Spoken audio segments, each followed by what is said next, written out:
really, really glad that you all are joining. It's very exciting. Um, Welcome to the Mussar webinar number 9, which is about humility or anava. And we're going to explore the midah of humility in this lesson.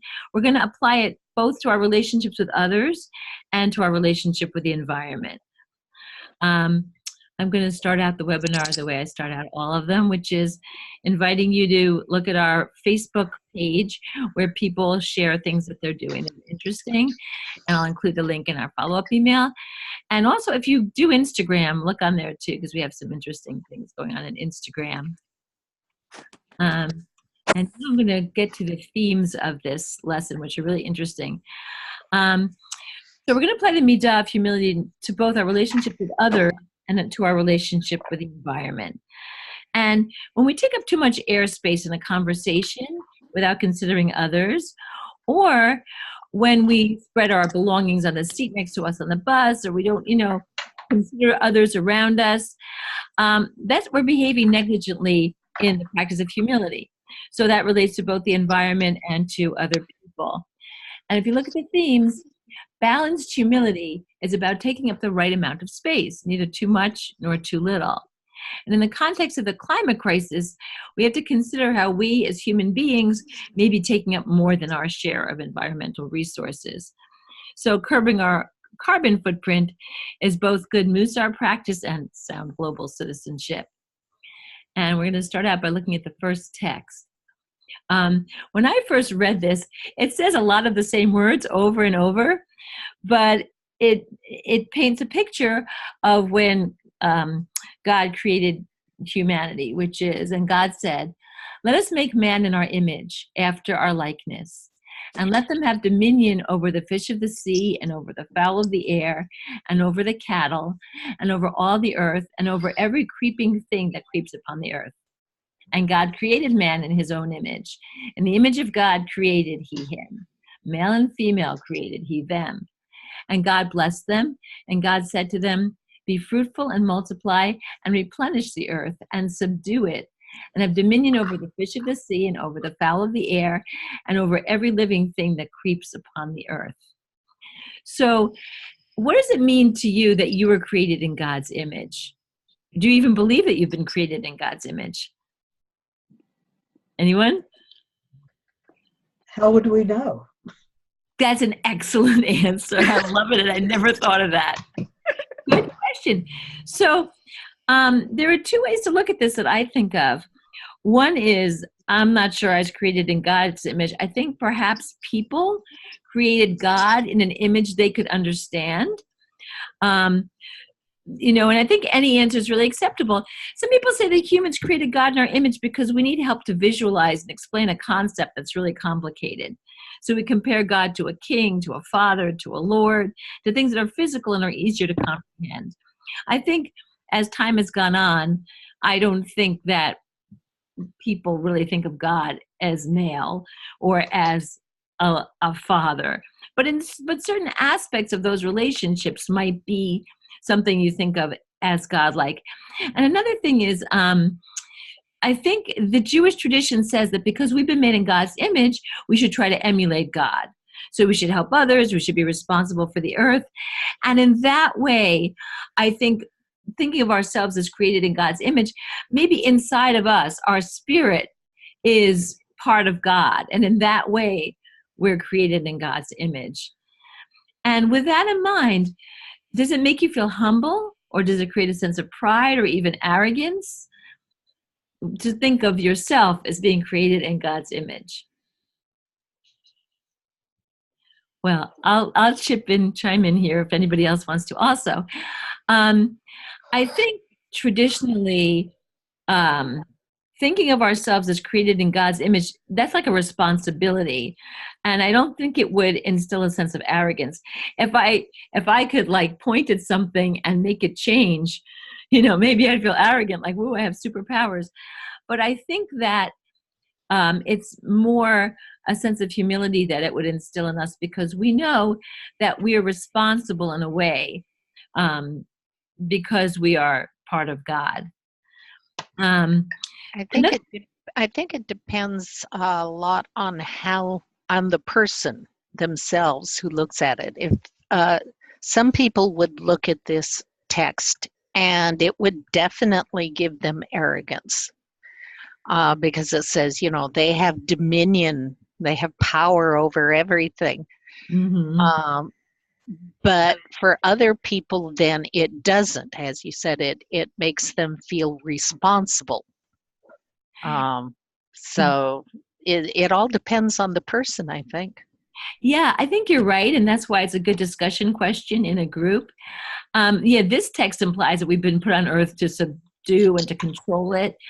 And there are different ways to look at this. There's another text from Genesis that says just the opposite. And a lot of times that's a text that we bring up as well. And we will later in the webinar. But the reason I'm not getting to it yet is because if you look at this, you just look at this text by itself, and you think about your relationship with the earth. And I think our relationship with the earth and its creatures, we sometimes do subdue and control it. I mean, if you have a lawn in front of your house and you mow it, in some way you're controlling the earth. If you eat meat, in some way you're controlling or subduing the other creatures. And so the question is more, do you do this all of the time, some of the time, or none of the time? How much of the time do you feel that that the earth was put here for you more than you were put here to take care of it? And if you're thinking of this inside your head, you might also be thinking of this, your relationship with the earth. Think about your relationship to other people in the same way, sort of. When do you feel like you're controlling a relationship, and when do you feel that you're being responsible towards another person? How does that balance work? And we can get to discussing this a little later, but I also want to say that recent times, it's really important. I mean, we see extreme weather now. We see that our health is much more affected by the environment. And so we think about this a lot more. And so in that ways also, have you changed how you used to look at the earth and how you do now? Are you becoming more aware? Are there things you do now that maybe you didn't do 5 years ago? I think we're all becoming more aware, fortunately. Of course, the campaign makes us more aware when people start talking about climate control, etc. And look out my back, and my husband planted my tomato plants, and that's a wonderful thing. And again, you are controlling your little piece of this earth. But in general, we all make choices in life. Your choice to be vegan is certainly a little bit different from mine, but it's a choice. And it's our relationship to our environment. Right. And even if you do eat meat, or even if you're not vegan and you use dairy products or whatever, or eggs, Right. The way you have choices too. There's like eco-kashrut. You can choose to eat meat that's been raised in a humane way and slaughtered in a humane way. And despite the fact that I don't eat meat, doesn't mean that I think it's bad to eat meat. I think everyone should do what works for them. Exactly. And there are all kinds of different health issues or whatever. I mean, there are a lot of things. Everybody can't be the same. So that's important. And even recently, just because of my health issues changing, I'm changing a little bit the way I eat too. I used to eat dairy products, and I'm not anymore. But I think that, and especially if you're leading a group or if you're in a group, it's important to completely accept what anyone is saying. And know that our views, and that's part of humility also, our views are our views and they're important, but other people's views are valid as well. And that leads me actually to the next text, which I think is so applicable to this. So if we look at the midah of humility on a spectrum, it might look like what you see on the screen, with healthy self-esteem and appropriate sense of self located in the middle. halfway between poor self-esteem, which is like self-denigration, and arrogance. And that goes with what we were just talking about, both in relation to other people and in relation to the environment. So if we look back to text one, which elements of this spectrum does text one speak to? What would a self-denigrating relationship with the environment look like? And when I thought about this, there's an Indian sect called Jains, and they don't pick fruit. They only eat fruit that's fallen to the ground. And they avoid certain fruits and vegetables that often contain worms or other insects because they don't want to destroy the insects' homes or sources of nutrition. And they consider eating that way to be nonviolent. So I don't know, if we look at our spectrum, it's interesting where they fit on this, and whether that's, healthy or not healthy in our opinion. And perhaps just being aware of our consumption and trying to minimize our carbon footprint is maybe in the middle.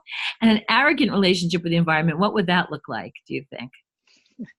Somebody who really just doesn't care, and that they feel they've got a right to do whatever they want to do. Right. There are people who will argue with you that there's no such thing as global warming, or that it's, something that would happen without us. And, I see people who burn a lot of petroleum, and, there's all different kinds of things. So I would think that's more on the arrogant end. And using natural resources without thoughts of sustainability, that's on the arrogant end. Yeah. The poor self-esteem side, I would look at more, the Jane maybe, but that's, again, a personal relationship. I think where it comes to, though, is that if you take it to a point where it is damaging to yourself, that's where you've got the poor self-esteem and such. It's like my youngest daughter years ago was vegetarian. And the doctor kept telling her she couldn't do that she herself could not be a vegetarian.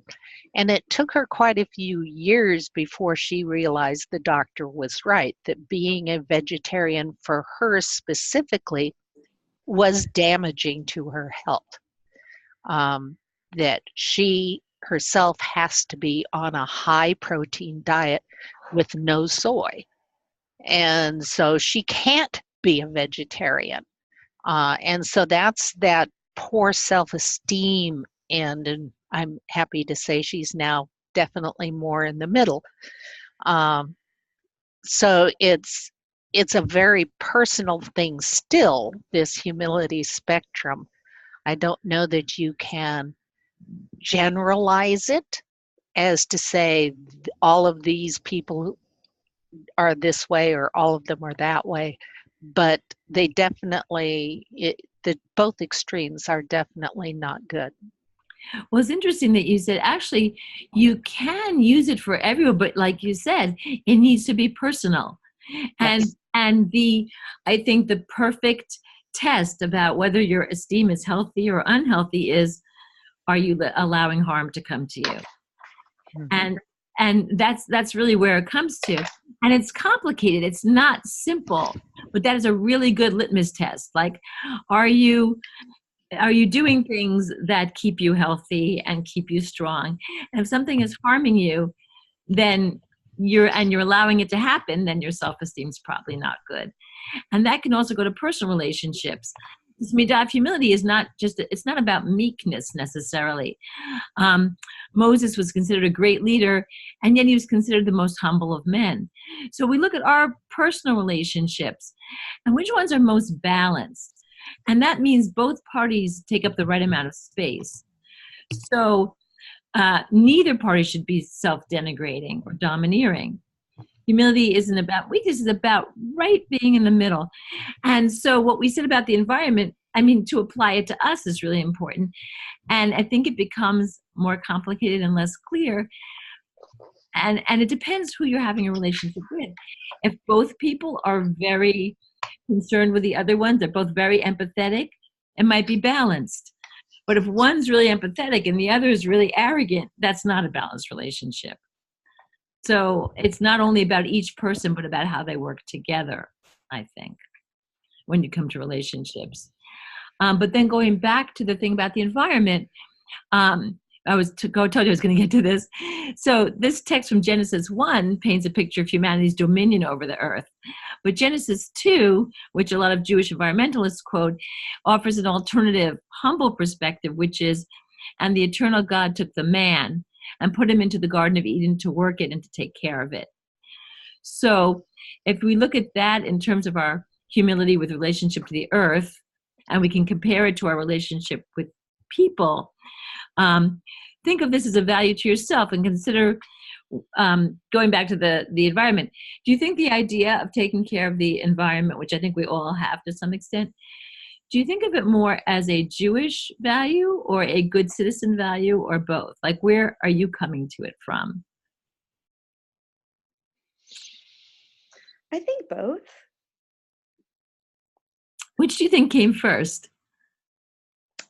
Um, In your own experience, I mean. Wow, that's a hard one. yeah. That's something to think about. Yeah, it's interesting. And I was thinking about it in terms of myself, and I thought, well, maybe because I learned about kashrut before the environment was a big deal, because I grew up in a kosher home. So I thought about that as a small child. I guess I would say I came to it as a Jewish thing first because it was taught to me as trying to kill animals more humanely. So maybe I would say, but I think different people, it depends on what your experience has been, I think. And I think you're right. It's both a Jewish value and a good citizen value. Mhm. I think it came for me, if I look back a good 40 years ago, letting my age show here. Donna, you're with me I'm on not that saying a one. word, Kristen. Yeah, okay, thank you. Back before I became Jewish, it was always important to me because I was always extremely interested in biology and the ecosystem and how ecosystems are so very, it's like this huge web, and every little thing impacts so many other things, and we're part of that. So what we do always has an impact on everything else You out don't there. realize that. That's something that you learn as you get older. But you're aware of it on a very superficial plane. As we get older, I think we sort of weave all that information into your web, Kristen. I agree. Yeah. Yeah. Interesting that you said web, because that is a nature comparison. Mhm. But it's true. And when I used to work for JNF in the education department, I always told the kids I was working with that we're at the top of the food chain, but we are the least important thing. We really are. If humans disappeared, the earth would not suffer. If insects disappeared, We're or in trouble. terrible trouble. Right? So it's an interesting thing, because in our human relationships, the stronger ones seem to dominate. But when you look at how things are connected in the environment, it's not necessarily true. So that's an interesting thing. And it's very interesting. It kind of leads us to the next text, which is, it draws a distinction between humility and being humbled. So this is from Orchot Tzadikim, The Ways of the Righteous, which was a 16th century Mussar text. We don't know who wrote it. It's anonymous. But it says, the root of humility is that one should consider, while at peace and quiet, healthy and rich, that the Creator has done much good to her, and she is undeserving of all that God has given her. But a person who feels humility before the Creator only when she becomes ill in body or in any limb, or when her children or friends die, when she loses her wealth or high position, or when she grows old, this may belong to the realm of humility and is accepted by God, but it does not reach the essence of humility. So it's interesting to me when reading this, I think if you are humble and you're grateful for what you have, it doesn't mean that you're undeserving of it. I don't think, when I read this text, the undeserving word bothered me. I don't know if it bothers anyone else. Yeah, I don't quite agree with the undeserving, but it definitely has to do with gratitude. Mhm. The idea that, yeah, it's like that old phrase there, but for the grace of God go I. You've got it now. You better be very grateful for it, because there isn't anything that says that you will keep it, No guarantee. or that somebody else doesn't deserve it just as much as you do, who doesn't have it. So gratitude is something that is very much connected with this particular text for me. It definitely is. And that's what I found when I read it also. Another aspect of this text, Hello. it's whether humility is, I'm going to just, you done.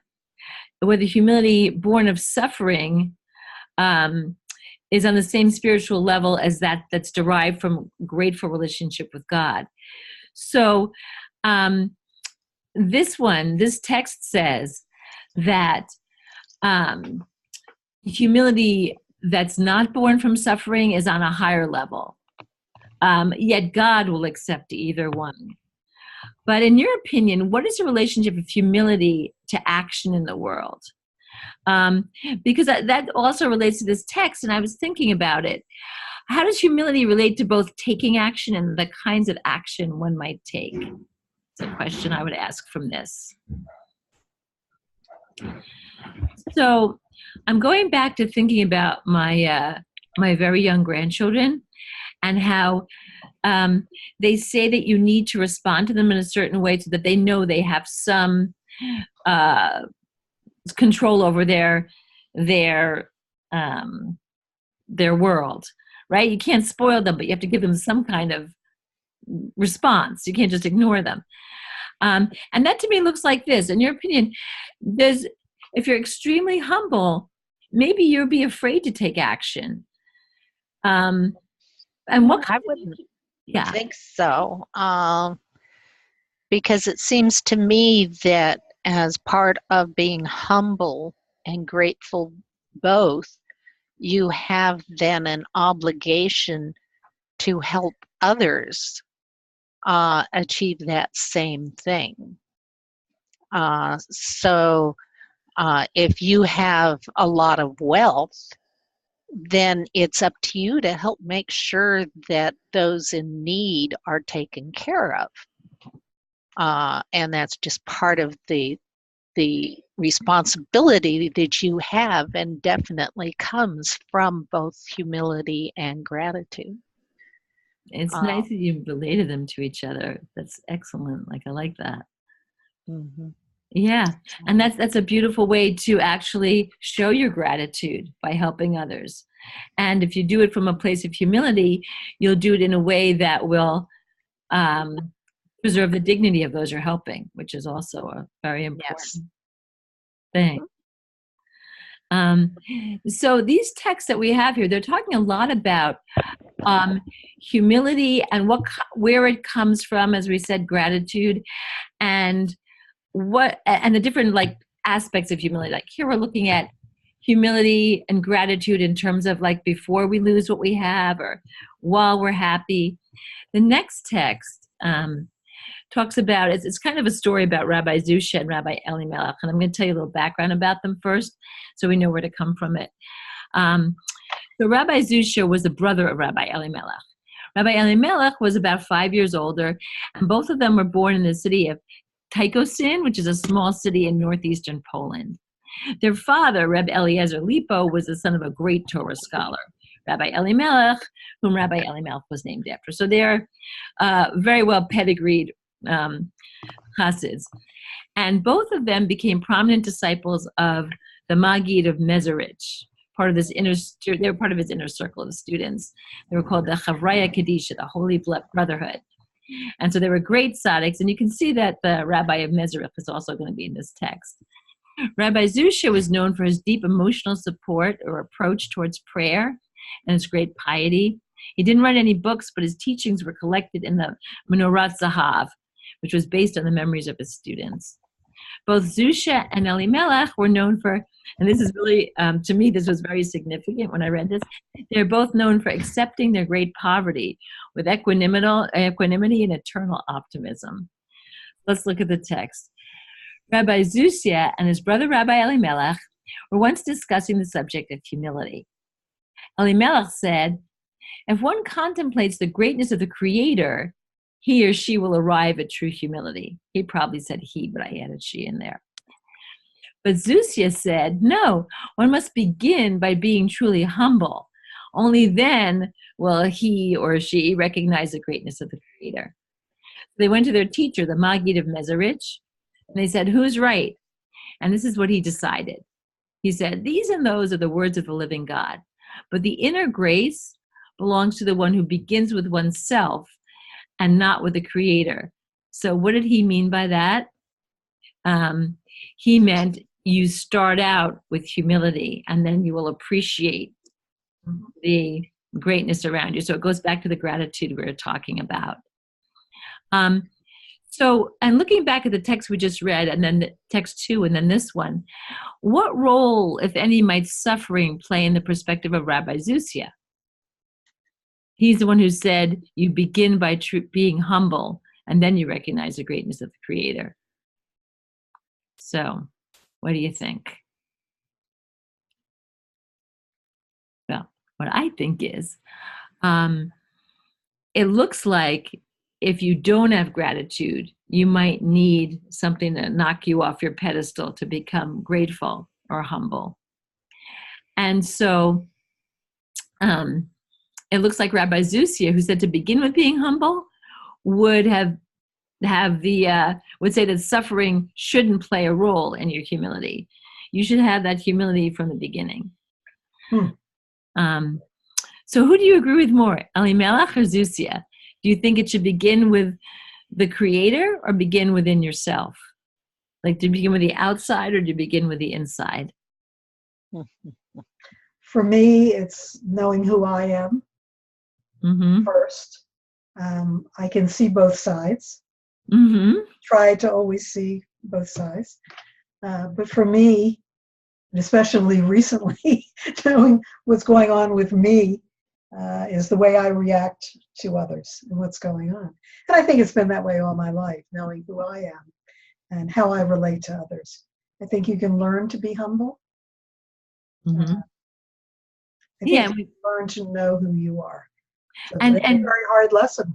Doesn't happen right away. I think part of this too is being able to be comfortable with yourself, even knowing your shortcomings. Doesn't mean you shouldn't work on them, but you have to look at yourself honestly and say, okay, I'm a good person. I try my hardest. I don't always succeed. And that's an aspect of humility. Knowing that you're not going to be the same as someone else. Maybe they're going to do something better than you. Maybe you're going to be better than them in other areas. But I think that's one of the things that impacts on humility, being able to be comfortable with yourself. And that's how you get into that center place. So how might we apply this, what we just read and what we've been talking about? How can we apply this to the environment? So we're talking about the greatness of the Creator. You're contemplating creation. I mean, there are people, and I actually have to be honest with you, I've never been one of those people, but if you look at all the stars in the sky, or you look out at the ocean, it makes you feel small. It doesn't actually make me feel small, but many people say that. And it's possible that some of you are that way. You have a humble approach towards the environment because you look at all that goes on. And it's amazing how it's all interconnected and how it works until we mess it up. And I appreciate all that. It just doesn't make me feel small. I feel small anyway, but that's not the reason. And so, and another thing that's very interesting, tradition says that the world doesn't belong to us until we say a blessing.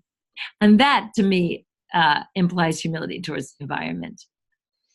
That blessing shows our place, that we don't own the world. It's not really there for us to subdue. We appreciate it, and we approach it with a humility that we are part of it. We're not at the top of it. So that, I think, is how we can apply this text to the environment as well as to personal relationships. The more I look at it, the more I still come back to they're both right. It depends, again, on the person themselves.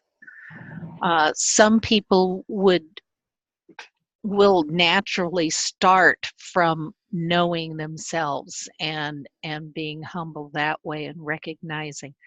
Others need to look outward and see everything that's out there and how it's all interconnected, and that gives them that feeling of smallness and humility. So I think that all depends on the person and how they themselves think, how their brain's wired. I think you're right, and which is why this text is so interesting, because Rabbi Zusia and Rabbi Elimelech saw both, if you look at both of them. Your teacher chose one, but we as 21st century people reading back on this, we see both. And I think that's very interesting. I think we now have more of an open mind, which is a kind of humility to ideas coming from different places, and I think that's important. Oops, look at the next text. I love this. This is from Rabbi Nachman of Bratslav. You may have heard of him. He was very famous. But I'm going to give you a little background just in case. Rabbi Nachman of Bratslav lived from 1772 to 1810, and he was a great-grandson of the Baal Shem Tov. Sometimes his town in the Ukraine was called Breslov instead of Bratslav. Some say the name Breslov comes from the Hebrew word bris lev, meaning covenant of the heart. He was one of the most creative, influential, profound leaders of the Hasidic masters, and he was the founder of the Breslover Hasidic sect. From his youth, he followed a path of asceticism and prayer, though he warned his followers not to abuse themselves, to bring up, I forget if Kristen or Donna said it. Oh, Kristen. That's the thing, right? If you're hurting yourself, you're over the line. He did the same thing. So you are wise, like Rabbi of Breslov. He emphasized living life with joy and happiness. And one of his best-known saying is, it's a great mitzvah to be happy. Rabbi Nachman wrote 13 tales, mythical stories of kings and wizards based upon Kabbalistic thought and capturing the essence of his teachings. These tales were known to have influenced later authors like Franz Kafka. Rabbi Nachman died of tuberculosis at the age of 38. He did all this before he was 38. Despite the fact that there was never another Breslov Rebbe to fill his place, the mystery and depth of his teachings continue to attract students today, and the Breslover Hasidim is one of the most large and most vibrant Hasidic groups. So let's look at what this young person wrote. It's a beautiful prayer. Dear God, guide me along the path of sincere humility. Even if I put on airs, stop me. Bless me with a humble spirit, with eyes that see the good in people, with a mind always open to others' opinions, with a heart always caring of their concerns. Teach me to humble myself even before the lowliest of your children, whose very brokenness brings them closer to you. Now, what I find interesting about this is that I think this might be a little bit towards self-denigration on the humility scale. But yet it's very beautiful. What does it mean to put on airs? Try to be something that you aren't. Right. And I think some people that do that, it's because they feel so bad about themselves, not because they're arrogant, but because they're insecure. And so that's something I looked at with this. And the last sentence of the prayer, what it says about our vulnerability, is interesting. If you look at it from a vulnerable aspect, it doesn't bother me as much as if I look at it from just because you're broken doesn't make you, in my opinion, good. I think that you have to be good. Some good people are broken, and that's sad, and we should help them. But I'm not sure that being broken makes you closer to God. Maybe it does because of what we were talking about before, about how you become more humble when you suffer. It could be that way. And that way I think it's related to humility. But also our vulnerability. I think our vulnerability is very important. And we need to be aware of everybody's vulnerability. And that's what I find to be important about this text as well. So, and one little other aspect of this, the founder of the Bratslav Hasidic movement, Rabbi Nachman, didn't like the idea of hereditary Hasidic dynasties, which is what they had. He didn't believe that each disciple should, he did believe that each disciple should find his own Rebbe, his own tzaddik, his leader, and that each Jew has the potential to be a tzaddik. So this is a very democratic idea at that time. But this stance, I think, reflects humility because he felt that everyone had equal potential to be a tzaddik. And that's a very important contribution he made to thought as well. Anyone want to add to this or ask about it? Okay, then I'm going to go to the next text. It's very short. It's very interesting. It's from Proverbs. And the general theme of Proverbs is that awe of God is the beginning of true wisdom. We've been talking about whether it's awe of God or comes from inside us. So Proverbs, it says pretty much that awe of God is the beginning of wisdom. And the short text is, before honor comes humility. So what can we say about this? What does the word humility mean to you? Good question. Yeah, we've been talking about humility a lot. Good question. I really like the spectrum vision. Right. Someone had explained to me once that humility is just being right-sized. So Being like what? when I'm you sorry. were, oh, sorry, can you guys hear me okay? Yeah. Being right. So humility would be right-sized. So your analogy of when we're looking at the stars, do I feel smaller? I was kind of chewing on that because I thought, well, I don't feel smaller, but I think I feel more right-sized because if I spent my whole day running on self-will and then I go out into a field somewhere and I kind of center myself, it's a reminder that I'm not I'm not running the show, if that makes sense. Yeah, that's really good. And you know what? When you said that, I just had a moment and you just taught me something. So I've been pushing and pushing and pushing. And I although I think that I know my size, I probably don't, because if I did, I wouldn't have been in the hospital with sepsis. I would have not thought that I could keep going and going and going and then just drop. I would have realized that I am not, I am vulnerable like anybody else. So what you just said was so important, being right-sized.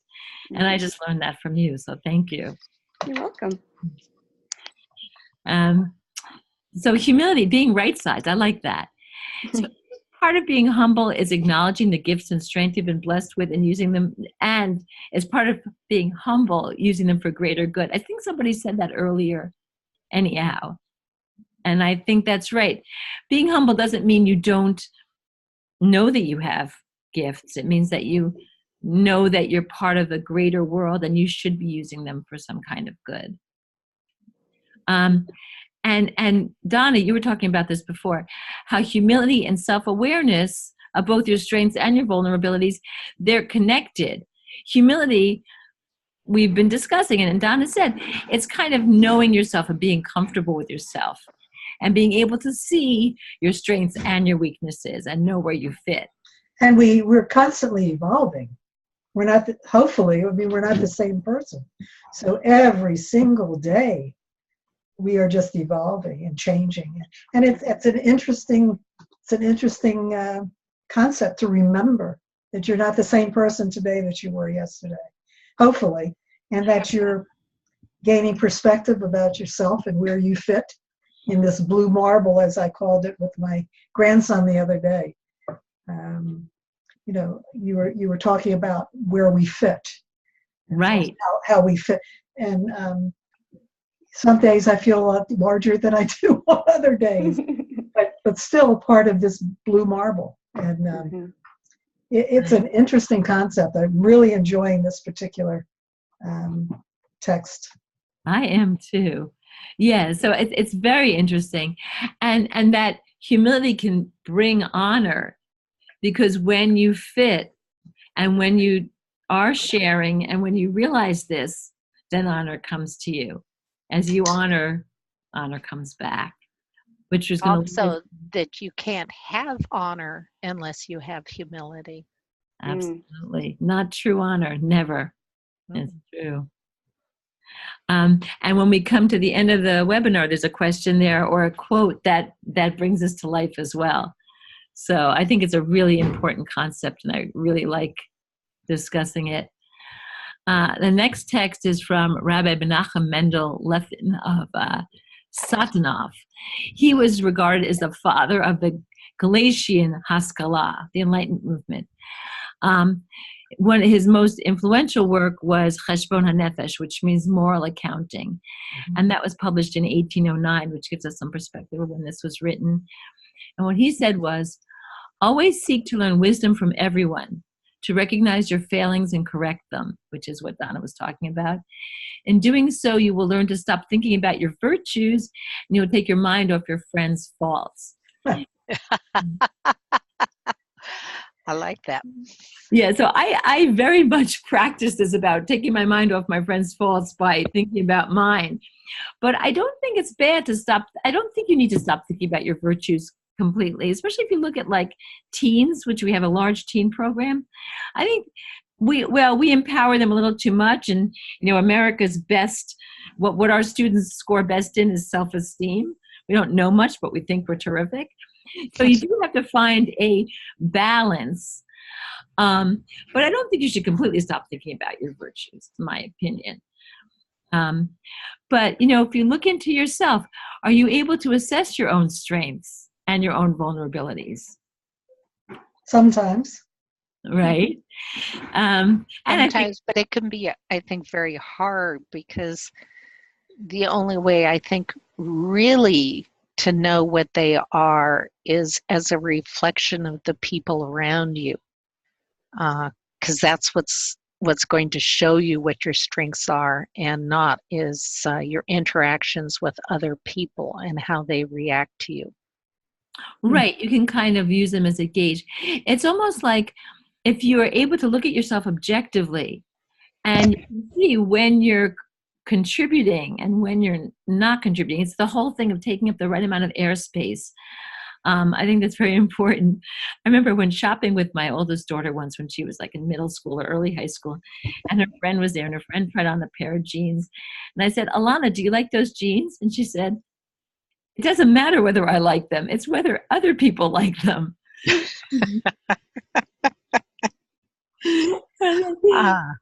A very honest reaction, but very funny.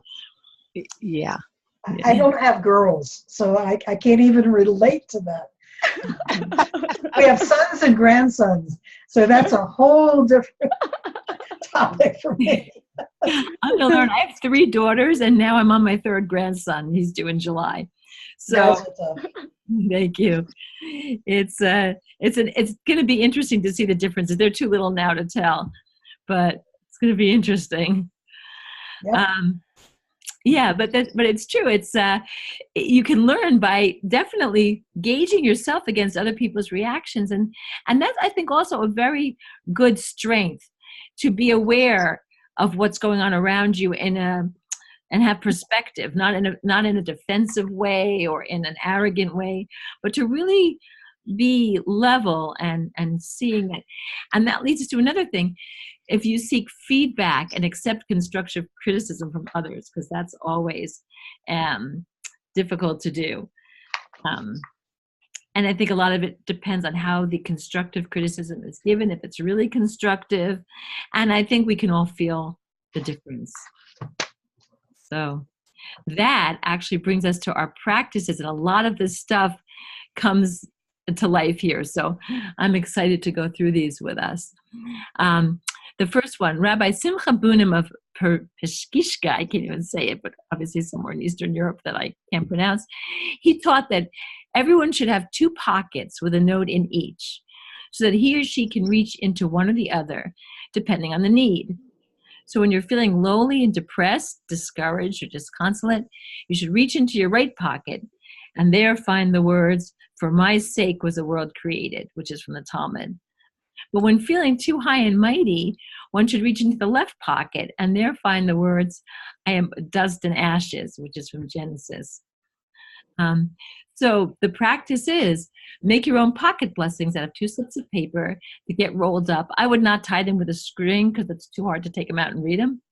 Write one of the phrases on each piece of paper and carry it in your pocket. And I think it also helps you to remain balanced and to think about things with perspective. And this is interesting. Are you taking up too much, too little, or just the right amount, as you said, right-sized personal space? Try out different settings for the practice to get a sense of how your humility may be influenced by different circumstances. If you're uncomfortable with how much or how little space you take up in any particular setting, try to calibrate your interactions, as we were just talking about. This could mean that you'll be the first to speak up in a situation where you're typically silent, or be sure to let everyone else speak during a conversation where you usually dominate. And sometimes this can be really challenging. For the teens, we have this acronym called WAIT, which is Why Am I Talking? Mm-hmm. And it's really interesting to see how that applies when you're in a group setting or when you have something to say. Another part of this practice is notice how much physical, not just emotional space you take up in a shared space, both at home and in public. For example, yesterday, we were on a friend's boat and we had stayed over there and we had like a suitcase and a backpack. And my husband put it down in the cockpit on the seats. And to me, I said, wait a minute, I'm doing this webinar tomorrow. We shouldn't be putting those things where people need to sit. Go move them. And that's something though, you think about the people around you and how much space you're taking up and how you're taking it up. And then take note of your vanity. When do you tend to demand or want attention or praise? And what's motivating that need? And that really impacts on your humility and just your self-esteem at any given time. So it's kind of a nice measure. It's a good practice to keep perspective on yourself, especially the what is motivating that need part of it. I think is very interesting. And of course, if you have anything to add, just chime in because I don't always know. Okay, so we're talking about Moses earlier. This is interesting. So according to tradition, Moses was considered the most humble person on earth because he prayed on his sister Miriam's behalf, despite the fact that she had badmouthed him. So you can use Moses as a midah model. Maintain a sense of equanimity even under fire and deal with criticism like in an objective way. Work with a partner. This is a fun activity. Each person take turns giving a compliment and a constructive criticism to his or her partner. Flip a coin. If it lands on heads, the compliment comes first. If it lands on tails, the constructive criticism comes first. Now, if you ever study HR or other places, they always say start with a compliment. So it's interesting to try this and see how you react and how you phrase it. And take note of how you can maintain a sense of equanimity in each situation. It's a very interesting practice. Here's another interesting one. So part of it, and very good for today, part of the great divide in our country today is about our unwillingness to hear opinions with which we disagree. If, as Rabbi Nachman of Bratslav suggests, it is a humility practice to have a mind open to others' opinions, switch your news source. If you're used to reading or listening to the liberal media, switch to conservative, or vice versa, and try to listen without judgment. Now take this practice out into the world and try to listen deeply to someone whose opinions you generally disagree with, keeping your heart open and aiming to be empathetic. And I want to emphasize here that empathy and agreement are not the same thing. you can still keep your own opinions, but just to be able to listen and to try to figure out why they feel that way is a very important practice if you're practicing humility. And I think that's very interesting. We're taught in Pirkei Avot that one who is wise is a person who learns from every person. And the person who's honored is a person who honors others, like we were talking about before. So as a humility practice, be mindful of what you can learn from others and of treating others as all created in the divine image. Again, they're not better because they're humble or lowly, but they're still God's creatures, and they might be better or they might be worse. Don't have a judgment as to what they are. And I think humility in the right sense is kind of not judging others. Is just being aware that, like myself, everyone has their pros and cons, and we should be accepting and learn from the pros of others as well. And that leads me to some really good additional information. I've got 3 of them here. Only you see 2 on the screen, but I've got 3. The Coalition on the Environment and Jewish Life. It's a great organization. It seeks to deepen and broaden the Jewish community's commitment to stewardship and protection of the earth through outreach, activism, and Jewish learning. If you go to their website, there's all kinds of interesting stuff going on there. Both things you can do and just information. So that's fun. And then this suggestion to join an organization like the NAACP or Sisters of Salam, in which you'll be interacting with and hearing the concerns of others from a culture other than your own. We have a new thing going on at Chai Mitzvah. Scott Shea wrote a book, In Good Faith, and in the book he explains why to be a religionist, which means to have some religion that you believe in, is at least as relevant and intellectually satisfying in our modern age as it is to be an atheist. And how belief in God can direct an intelligent and sensitive person towards a meaningful and ethically charged life. So this book is the basis of our new program, In Good Faith discussion groups. And there are a few running now, maybe about 6 or 7, and many of them are multi-faith. So you could begin a group like this or join a group like this. And right now, the book and discussion guide are available at no charge for anyone who wants to participate in an In Good Faith discussion group. So if you're interested in that, I'll have the link to our website, to that particular part of our website, in the follow-up email. But it's interesting because there are multi-faith groups going, and it's more like the similarities of faith and spirituality, which is a nice addition to this. There's more additional information. This guy, Hanan Harchol, created a series of animated films entitled Jewish Food for Thought. He's got a film on humility, which you'll find really entertaining, I think. And there's a link to it, and there's a study guide available on the site also. And then this picture book, Zoom. Has anyone here seen this picture book, Zoom? It's great for humility. And we actually used it at a conference that I was at. It teaches about humility because, and you can also see the slide share at this link. It's a wordless text, and it has pictures, and it keeps you from making assumptions because it shows where we are in the universe. You look at a page, and you look at the page again. And it's like one drawing, and you see it from different perspectives. It's very interesting.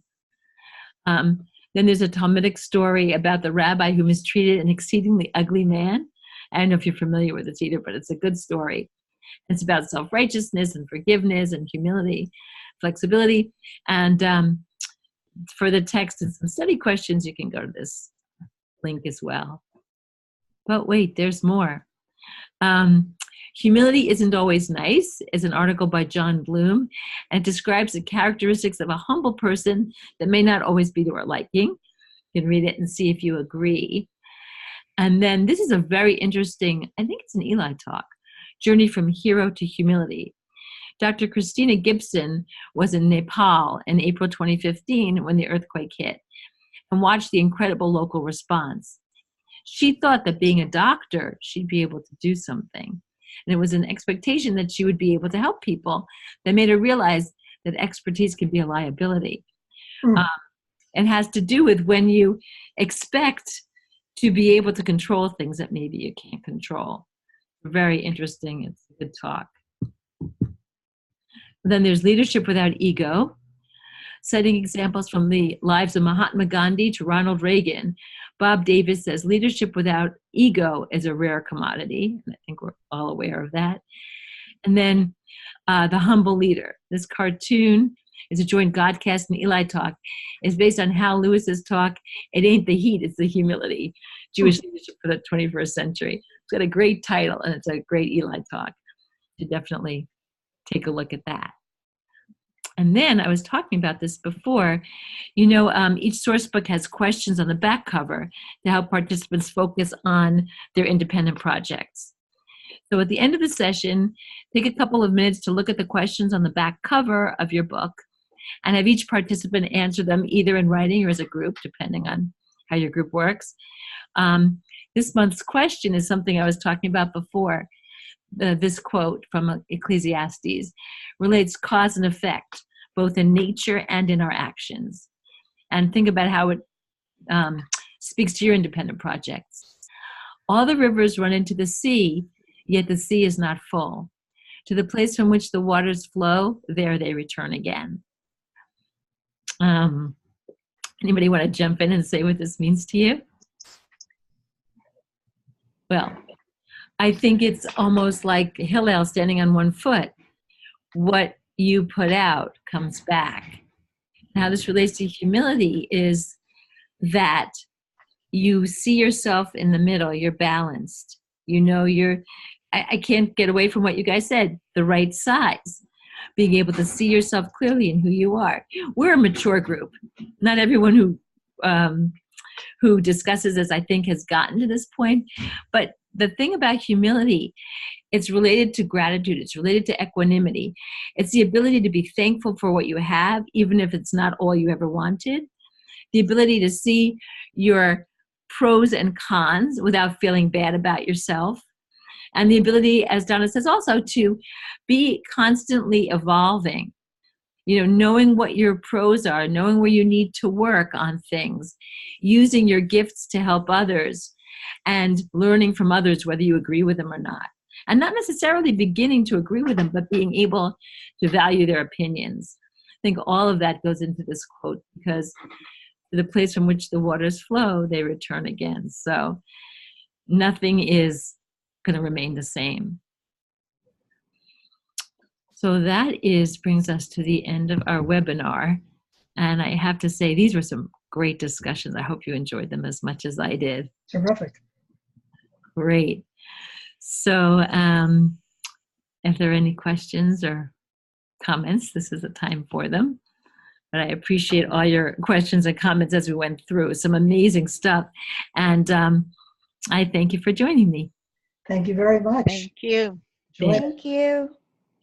Thanks. All right. Hope to see you next time. Super. Okay. You're going to send a follow-up email? Follow-up email, link to the recording, the slides, and the different things that we talked about that I think will be really interesting. Thanks, Dean. I feel better. Feel better, you. I'm feeling good. Good. I hope you heal quickly and everything is good. Hope so. Yes. Thanks so much. Thanks. Take care, ladies. Bye. You too. Bye.